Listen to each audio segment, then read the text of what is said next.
السلام عليكم ورحمة الله وبركاته. بسم الله الرحمن الرحيم.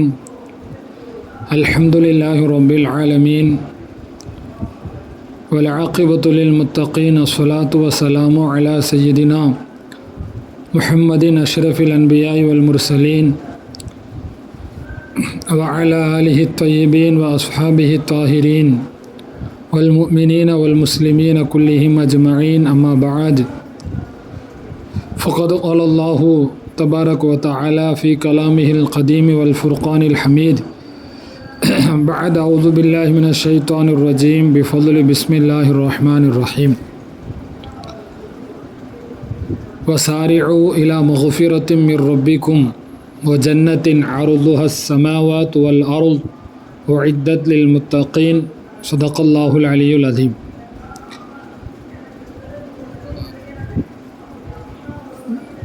அளவற்ற அருளாளனும் நிகரற்ற அன்புடையவனுமாகிய எல்லாம் வல்ல அல்லாஹ்வின் திருநாமத்தை கொண்டு ஆரம்பம் செய்வோமாக.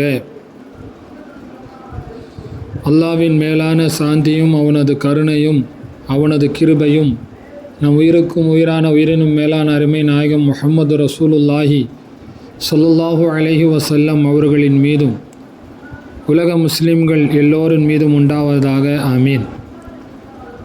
கண்ணியத்திற்குரிய அல்லாஹ்வின் நல்லடியார்களே, அல்ஹம்துலில்லாஹ், அல்லாஹ்வினுடைய அளவில்லாத கருணை. இன்று தராவியினுடைய 3வது பிறை. இன்றைய 3வது தராவியிலே திருக்குரானின் ஆல இம்ரான் என்று சொல்லப்படக்கூடிய ஒரு சூரா இன்று ஓதப்பட்டது. இம்ரான் ரலியல்லாஹு அன்ஹு என்ற முன் சமூகத்திலே வாழ்ந்த ஒரு நல்ல மனிதர், ஒரு இறைநேசரை பற்றி, அவருடைய குடும்பத்தை பற்றி அல்லாஹு தஆலா இந்த சூறாவிலே சொல்லி காட்டுவதால் இந்த சூறாவிற்கு ஆல இம்ரான், இம்ரானுடைய சந்ததிகள் என்று பெயர். கண்ணியத்திற்குரியவர்களே, இந்த சூறாவில் நிறைய அற்புதமான விஷயங்கள், நிறைய போதனைகள், சில வரலாறுகள் படிப்பினைக்காக அல்லாஹு தஆலா சொல்லி காட்டுறான். குறிப்பாக மரியம் அவர்களுடைய மனைவி அன்னை ஹன்னா ரஸியல்லாஹு அன்ஹா அவர்கள் கருவுற்றிருந்த சமயத்திலே தன் வயிற்றிலே தனக்கு பிறக்கக்கூடிய அந்த குழந்தையை பைத்துல் முகத்தஸ் பள்ளிவாசலுக்கு சேவகம் செய்வதற்காக நேர்ச்சை செய்கிறார்கள். அவங்க தனக்கு ஆண் பிள்ளை பிறக்கும் என்று நினைத்து கொண்டு நேர்ச்சை செய்தார்கள். ஆனால் அது பெண் பிள்ளையாய் பிறந்தது. அதை நினைத்தவர்கள் கவலைப்பட்ட நேரத்திலே அல்லாஹ் சொல்கின்றான், அந்த மற்ற ஆண் பிள்ளைகளை விட இந்த பெண் பிள்ளை சிறந்தது என்று அன்னை மரியம் அலைஹிஸ்ஸலாமுடைய வரலாற்றை அல்லாஹ் சொல்லி காட்டுகிறான். இப்போது வேறு திருக்குரானில் வேறு சில இடங்களையே மரியம் அலைஹிஸ்ஸலாமுடைய பெயரிலேயே ஒரு சூறா இருக்கிறது. நேற்றைய தினம் சொன்னதை போல் குரானினுடைய ஞானம் நமக்கு வேண்டும். குரானில் இருக்கக்கூடிய அதனுடைய ஞானங்கள், அந்த சூறாவினுடைய பெயர்கள், அதுக்கு என்ன காரணம்?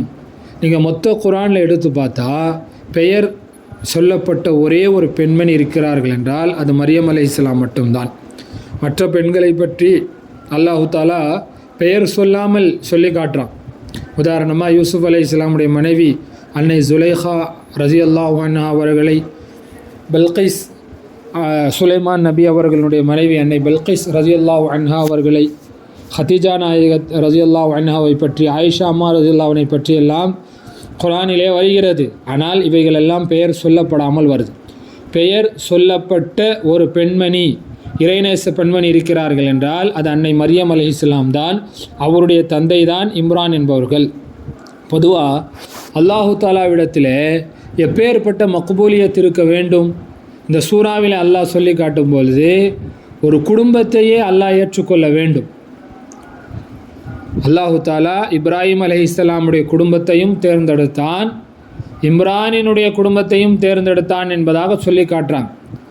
அந்த அடிப்படையில் நாம் மட்டும் அல்லாஹு தஆலாவிடத்திலே மக்பூலியத்தை பெறக்கூடாது.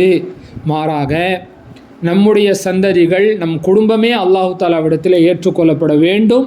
அதை நாம் அல்லாஹு தஆலாவிடத்தில் துஆவாக கேட்க வேண்டும். அதே மாதிரி தான் இந்த சூறாவில் இந்த உம்மத்தினுடைய தனி சிறப்பாக இந்த உலகத்தில் அனுப்பப்பட்ட சமூகத்தில் உம்மத்தே முஹம்மதியாவாகிய நாம் தான் சிறந்த சமூகம் என்பதாக அல்லாஹ் நமக்கு ஒரு புகழாரத்தை தருகிறான். குந்தும் ஹைர உம்மத்தின் உஹ்ரிஜத் லின்னாஸ், இந்த உலகத்தில் வெளியாக்கப்பட்ட சமூகத்தில் நீங்கள்தான் சிறந்தவர்கள். என்ன காரணம்? நன்மையை ஏவுகிறீர்கள், தீமையை தடுக்கிறீர்கள். இந்த இரண்டு செயல் உங்களிடத்தில் இருப்பதினால் சிறந்த சமுதாயம் என்பதாக அல்லாஹ் நமக்கு சொல்லி காட்டுறான். இன்று நம் சமுதாயத்திலே நம்மிடத்திலே இல்லாமல் போய்விட்ட விஷயம், ஒரு நன்மையான காரியத்தை ஏவுவதும் இல்லை, ஒரு தீமையை பார்த்தால் அதை நாம் தடுப்பதும் இல்லை. இப்போ எந்த அளவுக்கு நம்முடைய மனோநிலைகள் மாறிவிட்டது என்றால், ஒரு ஆளுக்கு நல்லதை எடுத்து சொல்கிறதுக்கு நாம் யோசிக்கிறோம். சொன்னால் கேட்பாரோ இல்லையோ, சரி விடுங்க, அவர் பாட்டுக்கு இருக்கட்டும்னு நம்ம விட்டுடுறோம். ஒரு நன்மையை ஒரு ஆளுக்கு எடுத்து சொல்வதற்கு கூட நம்மிடத்தில் யோசனை இருக்கிறது.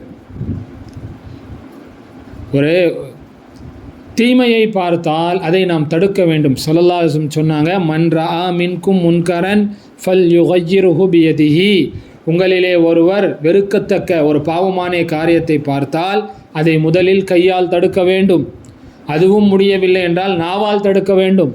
அதுவும் முடியவில்லை என்றால் மனதால் அது வெறுக்கத்தக்க காரியம் பாவம் என்று நினைக்க வேண்டும். மனதால் அதை பாவம் என்று உணர்வதுதான் ذَلِكَ أَضْعَفُ الْإِيمَانِ, ஈமானில் ஆக பலகீனம் என்று ஸல்லல்லாஹு அலைஹி வஸல்லம் சொல்லி காட்டினார்கள். இன்றே நம்மிடத்திலே சுத்தமாக இல்லாமல் போய்விட்டது. ஒரு பாவமான காரியத்தை பார்த்தா அதை கையால் தடுப்பதற்கு நமக்கு சக்தி இருந்தாலும் நாம் தடுப்பதில்லை. அதை நாம் ஏற்றுக்கொள்கிறோம். இதுவெல்லாம் இந்த காலத்தில் சாதாரணம், இதையெல்லாம் நம்ம தடுக்கணுமா, இதையெல்லாம் நம்ம தப்புன்னு சொல்லணுமா என்று பாவங்களை சர்வசாதாரணமாக நடக்கக்கூடிய, அதை கருதி அதை செய்யக்கூடிய அல்லது செய்வதை பார்த்து கொண்டிருக்கக்கூடிய சூழலில் நாம் வந்துட்டோம். பனி இஸ்ரவேலர்களில் இந்த சனிக்கிழமை வாசிகள், சனிக்கிழமை பனி இஸ்ரவேலர்கள் அல்லாஹ் தஆலா சனிக்கிழமை அவர்களுக்கு மீன் பிடிக்கக்கூடாது என்று தடை போட்டான். அதில் அந்த கூட்டத்தார்கள் 3 பிரிவினராக மாறினான். ஒன்று, தைரியமாக போய் சனிக்கிழமை மீன் பிடிச்சாங்க. இன்னொருத்தவங்க அந்த பாவத்தை செய்யலை, ஆனால் அந்த மக்களை தடுக்கவில்லை, அவங்க பார்த்துட்டு கண்டும் காணாமல் இருந்துட்டாங்க. இன்னொரு கூட்டம் அவர்கள் பாவமும் செய்யவில்லை, பாவம் செய்பவர்களை, அல்லாஹ்வுக்கு மாறு செய்பவர்களை தடுத்தார்கள். இப்போ அல்லாஹ்வுடைய வேதனை இறங்குச்சு. அந்த சனிக்கிழமையில் மீன் பிடித்தவர்களையும் அந்த வேதனை பிடித்து கொண்டது. மீன் பிடிக்கவில்லை, ஆனால் அதே நேரத்தில் அந்த பாவத்தை தடுக்காமல் இருந்தார்களே அவர்கள் மீதும், இத்தனைக்கும் அவங்க நல்ல மனுஷங்களாக தான் இருந்தாங்க, இருந்தாலும் ஒரு பாவத்தை தடுக்காத காரணத்தினால் அவர்களுக்கும் சேர்ந்து வேதனை வந்துவிட்டது. எனவே இந்த சூறாவில் அல்லாஹ் நமக்கு ஒரு புகழாரமாக ஒரு சிறப்புக்குரிய ஒரு பட்டத்தை அல்லாஹ் தருகின்ற அதே நேரத்தில் இந்த சமுதாயத்தினுடைய பொறுப்பையும் நமக்கு உணர்த்துகிறான். நாம் நன்மையான காரியங்கள் நாமும் செய்ய வேண்டும், அதை பிற மக்களுக்கும் செய்யுமாறு ஏவ வேண்டும். அத்தால்லு அலல் ஹைரி கஃபாயிலிஹி ஸல்லல்லாஹு அலைஹி வஸல்லம் சொல்லுவாங்க, ஒரு நன்மையான காரியத்தை பிறருக்கு அறிவித்து கொடுப்பவர் அதை செய்தவரை போல, அதே மாதிரி தான் தப்பான காரியத்தையும் அதை நாம் பார்த்தால் தடுக்க வேண்டும் என்ற இந்த உம்மத்தினுடைய பொறுப்பை அல்லாஹு தாலா இந்த சூறாவிலே சொல்லி காட்டக்கூடிய அதே நேரத்தில் ஒரு குறிப்பிட்ட இடத்தில், ஒரு முக்கியமான இடத்தில் அல்லாஹ் சொல்கிறான், அடியார்களை பார்த்து சொல்கின்றான், வசாரிஉ இலா மக்ஃபிரத்தின் மிர் ரப்பிக்கும், உங்கள் இறைவனுடைய மக்ஃபிரத் அதன் பக்கம் நீங்கள் மிக வேகமாக விரைந்து வாருங்கள், விரைந்து செல்லுங்கள். அதே மாதிரி சொர்க்கத்தின் பக்கம் விரைந்து செல்லுங்கள். அந்த சொர்க்கம் எப்படிப்பட்டதுன்னா அதனுடைய விசாலம் என்பது வானங்கள் பூமியின் விசாலத்தை போல என்று சொல்லிவிட்டு அடுத்து அல்லாஹ் சொல்கிறான், அந்த சொர்க்கம் யாருக்காக தயாரிக்கப்பட்டது?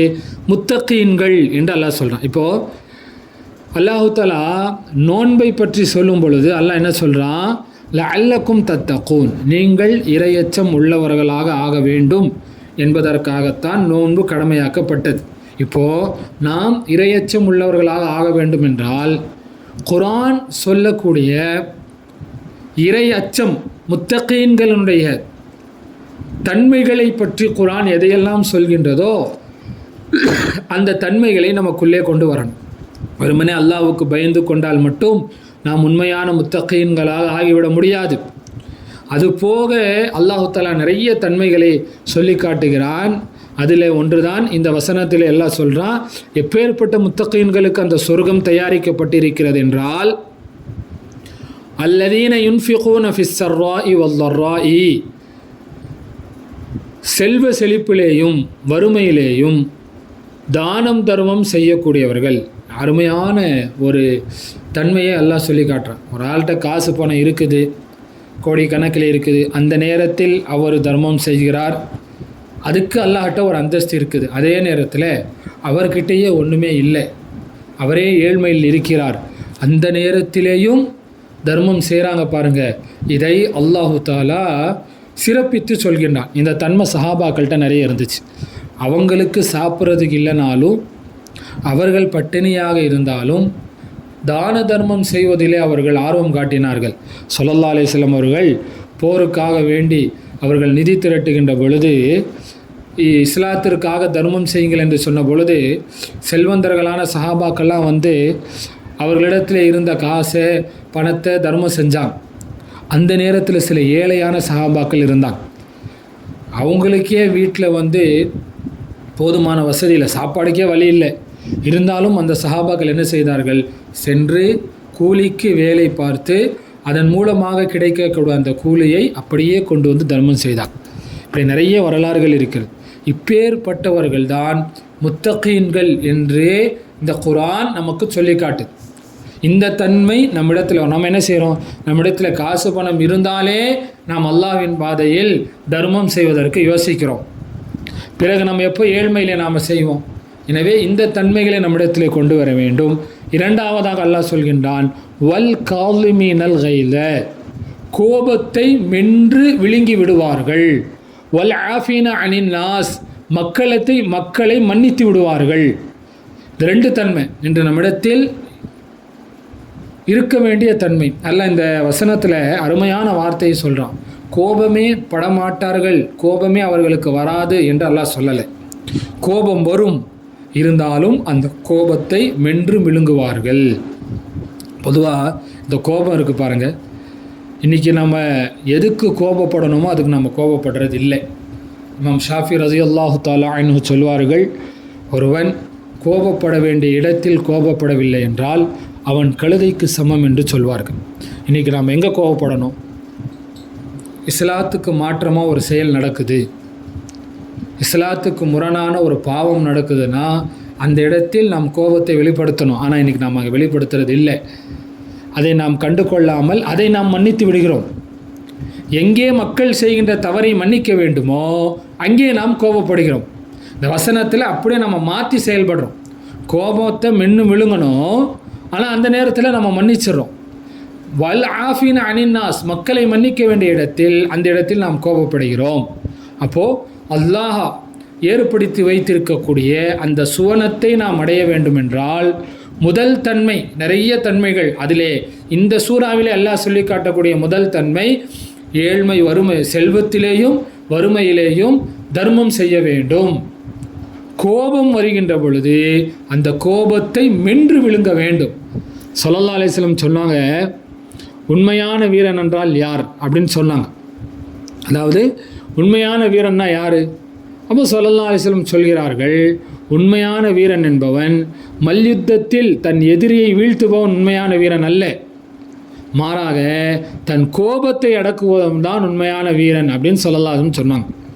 நம்ம சண்டை போடுறோம், நம்மளுடைய கோபத்தை வெளிப்படுத்துகிறோம், அவன் வீரன் கிடையாது. ஒரு ஆளை சண்டையில் போய் அவரை வீழ்த்திட்டார், அடித்து கீழே தள்ளிட்டார், அவர் வீரன் அல்ல. கோபத்தை அடக்குபவன் தான் வீரன். கோபம் வரும்பொழுது அந்த கோபத்தை அடக்கணும். அது எவ்வளோ பெரிய விஷயம். ஸல்லல்லாஹு அலைஹி வஸல்லம்கிட்ட ஒரு சஹாபி வந்தாங்க. ஸல்லல்லாஹு அலைஹி வஸல்லம் சொன்னாங்க, யார் ரசூலல்லாஹ், எனக்கு ஒரு நல்ல செயலை, நற்செயலை எனக்கு சொல்லித்தாங்கன்னா. அப்போ ஸல்லல்லாஹு அலைஹி வஸல்லம் சொன்னார்கள், கோபப்படாதே என்றார்கள். அவர் திரும்பவும் அதே மாதிரி கேட்டார். அப்போவும் ஸல்லல்லாஹு அலைஹி வஸல்லம் கோபப்படாதேன்னா. இப்போது இந்த கோபப்படாமல் இருத்தல் என்பது எவ்வளவு பெரிய தன்மை. கோபம் வருகின்ற பொழுது அந்த கோபத்தை மென்று விழுங்குவது என்பது, கோபத்தை அடக்கி பழக்கணும். எல்லா இடத்துலையும் கோபத்தை வெளிப்படுத்துறது என்பது கூடாது. எந்த இடத்தில் கோபத்தை நாம் வெளிப்படுத்தணுமோ, ஏன்னா ஸல்லல்லாஹு அலைஹி வஸல்லம் சாந்த உருவான சர்தார் நபி ஸல்லல்லாஹு அலைஹி வஸல்லம் அவர்களும் தங்கள் வாழ்க்கையில் சில நேரங்களிலே உச்சக்கட்ட கோபத்தை வெளிப்படுத்தியிருக்கிறாங்க. ஹதீஸில் வரும், எந்த அளவுக்கு கோபம் என்றால் ஸல்லல்லாஹு அலைஹி வஸல்லம் புனித கன்னங்கள் எல்லாம் ஒரு மாதுளை பழத்தை பிழிந்து அந்த சாறை ஸல்லல்லாஹு அலைஹி வஸல்லம் கன்னத்திலே ஊற்றினால் அது எப்படி சிவப்பாகி விடுமோ அந்தளவுக்கு கன்னம் சிவக்கும் அளவிற்கு சில காரியத்திற்கு கோபப்பட்டிருக்கிறார்கள். ஆனால் அது மார்க்கம் சார்ந்த விஷயங்கள். தனிப்பட்ட விஷயம் பாருங்க, ஒரு மனுஷன் கோபப்பட வேண்டிய இடத்துல கூட ஸல்லல்லாஹு அலைஹி வஸல்லம் அவர்கள் கோபப்படாமல் மன்னித்திருக்கிறார்கள்.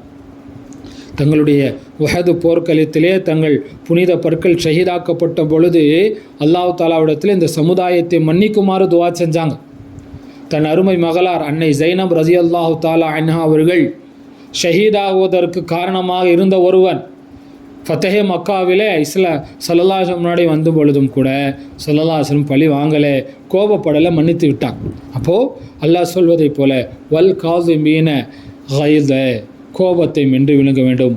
அடுத்து வல் ஆஃபினா அனின் நாஸ், மக்களை மன்னித்து வாழ வேண்டும். மக்கள்கிட்ட நிறைய குறைகள் வருது. எதாவது நம்மளுக்கு ஸல்லல்லாஹு அலைஹி வஸல்லம் அவர்கள் இந்த பிறரை மன்னிக்கும் விஷயத்தை எவ்வளவு வற்புறுத்தினா, எவ்வளவு வலியுறுத்தினாங்கன்னு சொன்னால், ஒரு சஹாபியும் கேட்டாங்க, என் அடியமையை நான் எத்தனை தடவை மன்னிக்கணும்? 70 தடவைக்கு மேலே மன்னிக்க சொன்னான் ஒரு நாளைக்கே. ஸல்லல்லாஹு அலைஹி வஸல்லம் அவர்கள் மக்களை மன்னித்து விடும் மாண்பாளராக இருந்தாங்க. அவங்க மன்னித்து விட்டு அவங்களுடைய அந்த மன்னிக்கும் மாண்பை பார்த்தே பல நபர்கள் இஸ்லாத்தை ஏற்றுக்கிட்டாங்க. அப்போது மக்களை ஏதோ ஒரு உலகம் சார்ந்த ஏதோ ஒரு தவறை செய்து விட்டார்கள், மார்க்கம் சார்ந்த தவறை செய்யும் பொழுது நாம் மன்னிக்கக்கூடாது. அங்கே நாம் கோபப்பட வேண்டும், அங்கே நாம் கோபத்தை அடக்கக்கூடாது. மற்ற விஷயங்களில் நமக்கு ஏதாவது துரோகம் பண்ணிட்டாரு, அப்போ அந்த விஷயங்களை நாம் மன்னிக்கணும். ஹஸரத் அலி ரலியல்லாஹு அவர் அறிவிக்கக்கூடிய ஒரு ஹதீஸ் ஸலாசம் சொன்னாங்க, நற்குணம் அதை பற்றி சொல்லும் பொழுது சொன்னாங்க, சில் மன் கத்தாக்க, உன்னை வெட்டி வாழ்பவனோடு ஒட்டி வாழ். வாஃபு அம்மன் தொலமக்க, உனக்கு அநீதம் இழைத்தவனை நீ மன்னித்து வாழுன்னா. நமக்கு ஒரு ஆள் அநியாயமே செஞ்சிட்டாலும் அவரை நம்ம மன்னித்து பழக வேண்டும். அடுத்த வசனத்தில் அல்லாஹ் சொல்கிறான், அந்த நல்லோர்கள், இந்த வசனம் தான் நமக்கு முக்கியமான ஒரு நற்செய்தி. அல்லாஹ் என்ன சொல்கிறான், வல்லதீன இதா ஃபஅலு ஃபாஹிஷத்தன், அந்த சுவனத்திற்குரியவங்க இருக்கிறாங்கல்ல, யாருக்கு அல்லாஹ் சுவனத்தை ஏற்படுத்தி வைத்திருக்கிறானோ அவர்கள், வல்லதீன இதா ஃபஅலு ஃபாஹிஷத்தன், ஏதாவது ஒரு மானக்கேடான காரியத்தை செய்து விட்டாலோ, அவு லலமு அன்ஃபுஸஹும், தங்களுக்கு தாங்களே தீங்கிழைத்து கொண்டாலோ, வதக்கருல்லாஹ, உடனே அல்லாவை நினைப்பார்கள், ஃபஸ்தக்ஃபரு லிதுனூபிஹிம், அல்லாவை நினைத்து தங்கள் பாவங்களுக்கு மன்னிப்பு கேட்பார்கள் என்று சொல்லிவிட்டு அல்லாஹ் சொல்கிறான், வமை யக்ஃபிரு துனூப இல்லல்லாஹ், இப்படி மன்னிப்பு கேட்கின்ற போது அல்லாவை தவிர அந்த பாவங்களை மன்னிப்பவர் யார் என்று சொல்லிவிட்டு அந்த மக்கள் தப்பு செஞ்சிட்டாங்க, தப்புக்கு மன்னிப்பு கேட்டுட்டாங்க. அடுத்து அல்லாஹ் சொல்கிறான், வலம் யுஸிர்ரு அலா மா ஃபஅலு வஹும் யஅலமூன், பிறகு அவர்கள் அறிந்து கொண்ட நிலைமையில் தாங்கள் செய்த தவறின் மீது அவர்கள் பிடிவாதமாக இருக்க மாட்டாங்க. அப்படின்னா என்ன அர்த்தம்? இந்த வசனத்தை யோசித்து பாருங்கள். அல்லாஹ் என்ன சொல்கின்றான், யாருக்கு சுவனம்? வெறுமனே பாவமே செய்யாமல் பரிசுத்தமாக வாழ்பவர்கள் என்று இங்கே சொல்லலை. இப்போ அல்லாஹ்வுக்கு பாவமே செய்யாமல் பரிசுத்தமாக வாழ வேண்டும் என்றால் மலக்குகளே அல்லாஹ்விற்கு போதும். ஏன் மனித இனத்தை படைத்தான்? மனிதனிடத்தில் பாவங்கள் ஏற்படும், மனிதன் இந்த பாவத்தை நினைத்து வருந்துவான், அதற்கு மன்னிப்பு கேட்பான். இது அல்லாஹ்வுக்கு ரொம்ப பிடித்தமானது. குறிப்பாக இந்த ரமலானுடைய மாதம் நம்முடைய பாவங்களுக்கு நாம் அதிகமாக இறைவனிடத்திலே மன்னிப்பு கேட்க வேண்டும். அல்லாஹ் சொல்கிறானா இல்லா, வமை யக்ஃபிரு துனூப இல்லல்லாஹ், அல்லாஹ்வை தவிர வேறு யார் மன்னிக்கக்கூடியவர் இருக்கிறார்? அல்லாஹ் கண்டிப்பாக மன்னிப்பான். ஆனால் அதே நேரத்தில் சுவனங்கள் எல்லாம் சுவனத்தினுடைய வாயில்கள் திறந்திருக்கக்கூடிய இந்த ரமலான் மாதத்தில் நாம் சுவனத்தை அடைய வேண்டும் என்றால் முதலில் நாம் செய்த பாவங்களுக்கு இறைவனிடத்திலே மன்னிப்பை கேட்டுவிட்டு திரும்பவும் அந்த காரியத்தை பாவத்தை நாம் செய்யாமல் இருக்க வேண்டும். அல்லாஹ் இந்த வசனத்தில் என்ன சொல்லலாம்? சிறு பாவங்கள் செய்பவர்கள் என்று சொல்லவில்லை. ஃபாஹிஷத்தன் இதா ஃபஅலு ஃபாஹிஷத் அப்படின்னா மானக்கேடான காரியம்னா பெரும் பாவங்கள். அவு லலமு அன்ஃபுஸும், அல்லது தங்களுக்கு தாங்களே அநீதம் இழைக்கிறது என்ன அர்த்தம்? ரொம்ப வரம்பு மீறி பாவம், அதிகமாக பாவம் செஞ்சுட்டாங்க.